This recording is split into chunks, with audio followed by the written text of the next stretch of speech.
Hello, awesomers. It's your old buddy, Steve Simonson. And yes, it's happened.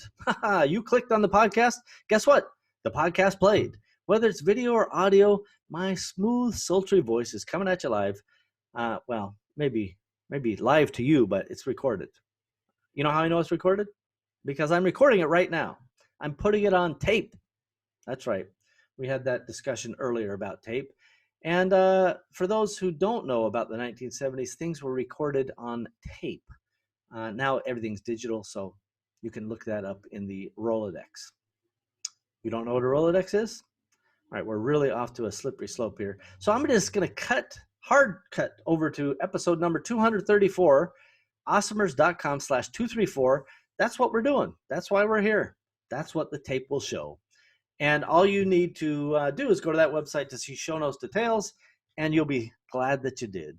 By the way, that's something you can share on Facebook or the Twitters or the YouTubes or any of the rest of it. I understand there's new social networks out there. Listen, share it wherever you want. Share it with your friends, your family. Really, take it to your church. Let's put it up on the big screen, and everybody can learn something. Now, we're in the midst of the Steve's Axiom Mini Series. And we're on Axiom number 19 out of 26. So it's really counting down. And this is a lot like, New Year's. Something's going to blow, right? It could be me, by the way, because I'm doing this in a marathon recording session. Those watching on video have noticed perhaps occasionally my background changes, but I'm developing more stubble, right? The 5 o'clock shadow is coming in more and more as it's past 5 o'clock by far. And the t-shirt's getting sweatier and sweatier. So for you audio listeners, let me just describe not a pretty picture. Nevertheless, we're pressing on to Axiom 19. And like a lot of axioms, they work together. And Axiom 19 is very a clear enunciation kind of Axiom 18. So Axiom 18 was you get what you get. No, it was not you get what you get. Something is better than nothing. It's what Axiom 18 was. Whew, I almost missed that one. But Axiom 19 is iteration is the key to perpetual progress. Now, the reason I mentioned 18, 19 together is because they really do work together.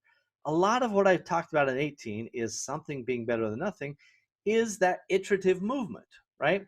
And so I decided by the way, these axioms came over the course of years. It wasn't like I'm recording these back to back or you're hearing them back to back.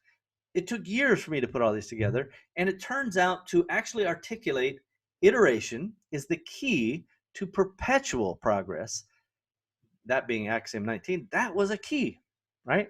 We took and we said, you know what? We are incrementalists. We want to make incremental progress. We are not going to try to have one big idea that blows up and conquers the world. We're going to have a series of actions, tactics, ideas, products. And across that breadth of ideas and iterative steps, we're going to get better and better. And I truly believe it is the key, not just to progress, but to perpetual progress. That's a big key for you to think about. Iteration is the key to perpetual progress, right? That it may sound nuanced to you, and perhaps it is, but I want you to be perpetually making progress. That is a fundamental that I think entrepreneurs miss. They move in these spurts of high energy, now low energy, high energy, now low energy. Or they are just kind of chaotic. And it's like, we're doing a lot of stuff. We don't know if we're actually making progress, right? They're not using some of the prior axioms to measure against, right? No score, no game, or juice worth the squeeze. So I want you to make progress. That's different than being perpetually in motion, right? If there's perpetual motion and you're making progress, done, cool, wonderful. If you are not, and you're just spinning revolutions for the sake of it, not so good. I had a guy who worked for me, and he worked his guts out. He was a really hard worker. He just didn't do anything that produced any results. He was the hardest working, no results guy ever, and a nice enough fellow as well.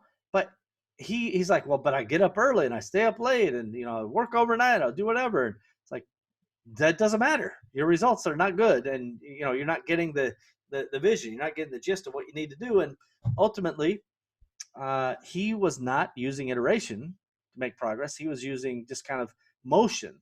So motion is not what creates progress exactly.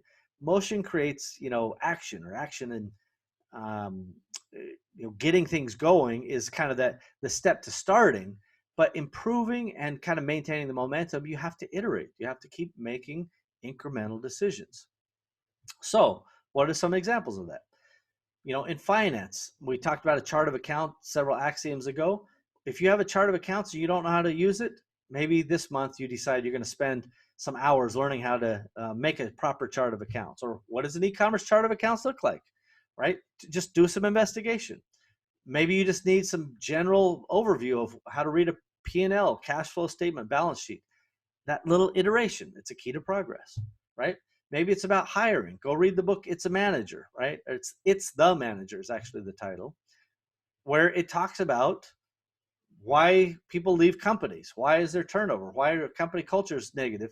Answer, it's the manager, right? It's all part of that strengths-based leadership kind of curriculum that we believe in so much. So that's a little incremental progress towards your HR training and becoming a better manager. We talked about a little finance training. What about a little merchandising training? Well, go do some product research. Maybe check out the Product Savant's methodology for picking products. If you're an advanced seller, know how to do a launch, maybe even buy a Product Savant's product. But incrementally, you want to learn different ways people are picking products and validating the ideas. And then, of course, that's just on the merchandising side. What about the marketing side? How are people doing launches? What's the most current methodology there? What's the common thinking? You have to find all of your business functions and make incremental, iterative progress. And so this Axiom 19, I'm going to repeat it again. Iteration is the key to perpetual progress. I really, really love this because I am not a perfection guy. This may come as a shock to some of you, but I don't try to do things perfect on day one because I don't think it's possible. And I think if you try to launch in a perfect way, you're destined for trouble. And I'll give you an example. We were going to try to buy a public company that had raised $130 million, and we were going to try to buy them for about $1 million. And they were already public, so we were going to do what's called a reverse IPO. And they had already failed. That's why they're potentially for sale, certainly not at their original capitalization basis. And we wanted some of their technology, we wanted some of their business model, and we wanted ultimately their public company because we could just reverse into it. And now we've got financials and we've got, we don't have to do all the expensive public fundraising. To do that, to make that reverse IPO work, we would have had to outbid other people. So this wasn't just a one-horse race. But part of the due diligence process was us flying down to California, right? Back the Bay Area is full of .com fails. And we went to their office, nice offices, ours crappy offices, right? We looked at, they brought out all these books of all their systems, right? Just stacks and stacks and stacks, feet and feet high of all their systems and processes and ideas and documentation and this, that. I mean, it was substantial. And they had to do that in part because they're a public company and they had a big team and a big organization. But we had none of that, and we were far more successful than them, right? So what does that mean? It means in my world, and again, I'm not saying what my ideas are apply to everybody, but for me, and I think many entrepreneurs, iteration is the key to perpetual progress, right? So if you have these ideas, if you believe that you're on the right track, you can't bite the whole elephant at once. You got to take little bites. It's not a great visual, frankly, but the whole point is whether it's, putting a puzzle, you got to do one piece at a time. Pick your favorite little metaphor. We must consider incremental, iterative process being the key to maintaining that perpetual advancement, right? You don't have the luxury, I certainly don't, of being able to just be perfect on day one or even day 100 or perhaps day 1000. But boy, the difference between what we're doing on day one versus day 100 versus day 1000 is extraordinarily different. right? And all of that is because iteration is that foundation, is that key to perpetual progress. There's no doubt about that.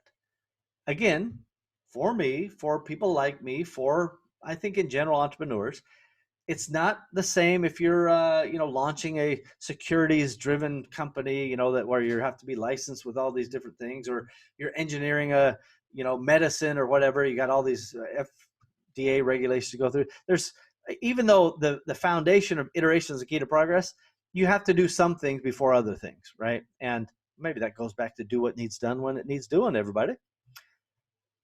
Even those big companies, this I think is largely true. In fact, earlier I was probably giving you guys an out to say it's not true in every case, but now I say it's true in every case. Iteration is the key to perpetual progress. Full stop. That's the way it is.